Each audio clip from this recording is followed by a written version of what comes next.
আজকে রান্না করব সাদা পোলাও। শর্টকাট পদ্ধতিতে যেভাবে রান্না করা যায় আর কি। প্রথমে আমি একটু তেল নিয়ে নিলাম। তেল নেওয়ার পরে দিয়ে দিলাম তেজপাতা, গরম মশলা আর কিশমিশ একটু ভেজে নেব। ভাজা শেষ হয়ে গেলে আমি ধুয়ে নিয়েছিলাম আগে থেকেই পোলাও চালগুলো দিয়ে দিলাম। দিয়ে এবার নাড়াচাড়া করতে থাকবো ভালোভাবে যতক্ষণ না চালটা ঝরঝরা হয়ে যায়।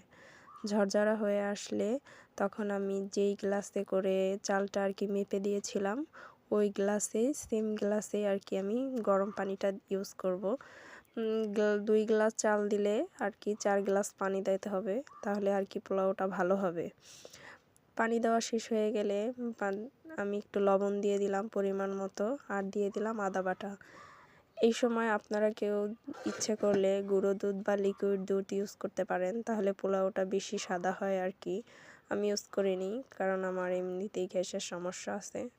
এখন পোলাওটা ঢেকে দেওয়ার পরে দেখতেই পাচ্ছেন কত সুন্দর ঝরঝরা হয়ে গেছে, তাই না?